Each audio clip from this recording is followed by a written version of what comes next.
We were appalled. Appalled. I don't even know if it comes across on the video the way it came across to us in person. It was incredible. It's incredible what these kids went through, I think. Larry King was also here. He came in and we drank and did cocaine. I didn't do much. He turned me on to it, Larry King did. Drugs was a strong part of how they got control of some of the kids, because that's what some of the kids were there to get. They would do the sexual acts and then be provided with cocaine or whatever type of drug they wanted. Heroin, I don't know, but that was my drug of choice. Till this day, I remain an addict. And those of us that didn't like to be involved and didn't want to be involved were threatened. Chris? Oh, so and who would do these threatening remarks? Larry King. Do you think Larry King personally did?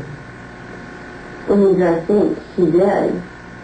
And when they threatened, that I can go find somebody that will kill you, and it will kill your family, you don't tell anybody. Larry King was, I would say, the center of transporting the children around the country. The airplanes were usually in his name, leased in his name. They were paid for by Larry King. We met them in Pasadena. Met who in Pasadena? We met, Larry King was there. There was 3 boys that I had seen at one of the receptions at the French Cafe were there.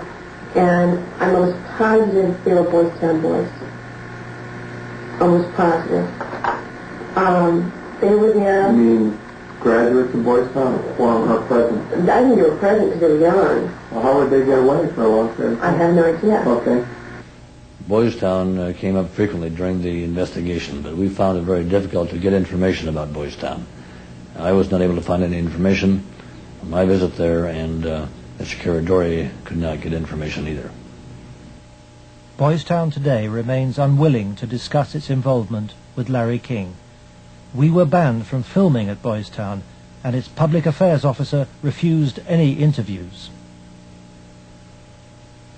I would have to give you a flat no. I'm just going to tell you at this point that we will not participate with you. We have no interest in talking to you folks. It's something that we don't even care to delve into.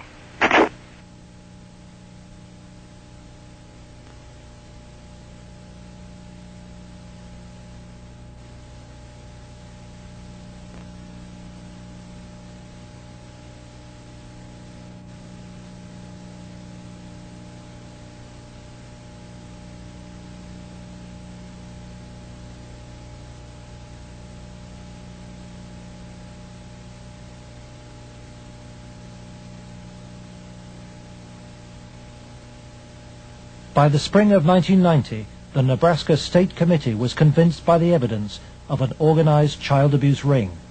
Its chairman, Lawrence Schmidt, sought the advice of his lawyer, John DeCamp. On his advice, Schmidt turned over all the sworn evidence to the FBI. But immediately, the videotaped testimony was leaked to a hostile local media. The media immediately started discrediting the witnesses. They were, the witnesses came across in the media, in the Omaha World Herald, especially, as the criminals. The last 3 victim witnesses were demolished by the press, particularly the Omaha World Herald. The paper never looked for information that would support any of the allegations.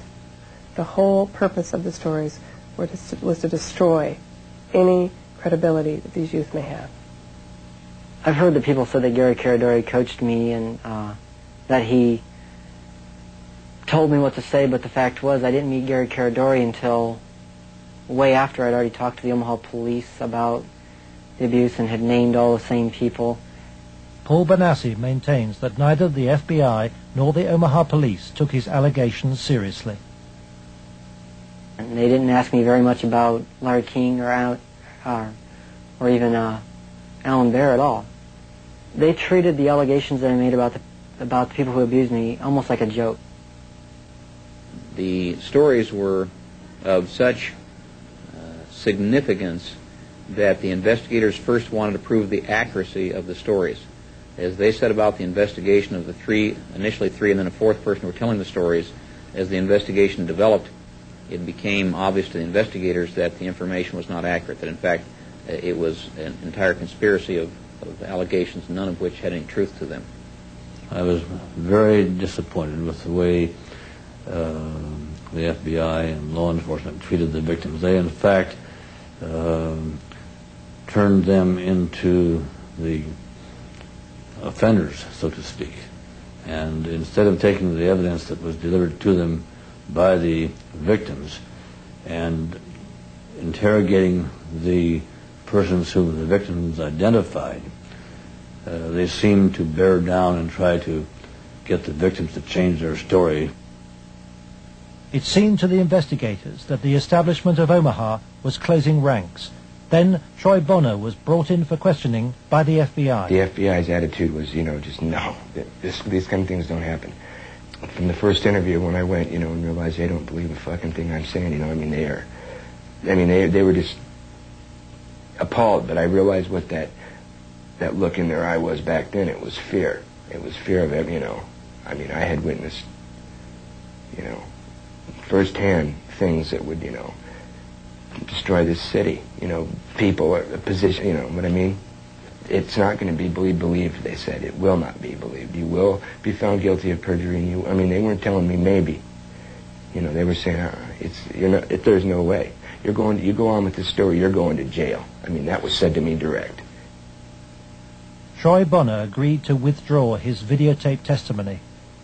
The FBI used Troy in an attempt to persuade fellow witness Alicia Owen into abandoning her evidence about Larry King's nationwide network of powerful pedophiles. We have obtained the recording of the phone call made by the FBI on March the 9th, 1990. It is significant evidence for John DeCamp. This is Special Agent Michael F. Mott. Following will be a consensually recorded telephone call between Troy Bonner and Alicia Owen. Hello.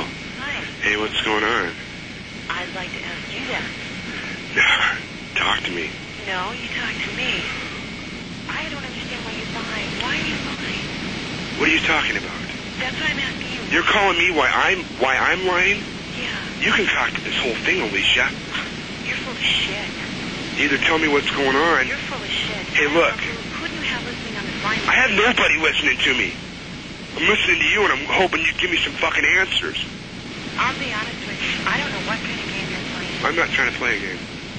I'm not going to go to jail for you. And that's what's going to happen. Why would you go to jail? Jail for telling the truth? No, jail for lying. What have you lied about? I haven't lied. Okay, then, but why are... Listen, shut up. Listen to me. You're not out here being talked to them every day. The pressure's kind of hard. You literally have to have bricks for brains to take on the FBI in this country. And that's exactly what you'd have to do this properly. They now, in my opinion, in my investigation, are the architects of the cover-up. We asked the FBI in Omaha for an interview about its investigation of the Franklin scandal. Larry Holmquist with the FBI here.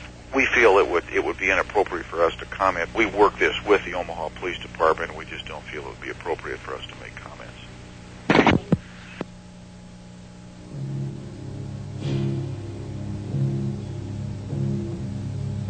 As the investigators sought out new witnesses, they found themselves under constant threat. Gary was threatened several times. His vehicles were tampered with. I would think whoever tampered with them, it was a scare tactic because it was so obvious that they were being tampered with. Gary he was There was one piece of evidence I know he got that he even said he got one step ahead of him this time. He told us about this book. It was like addresses, telephone numbers, names. He said if they knew he had it, they'd kill him.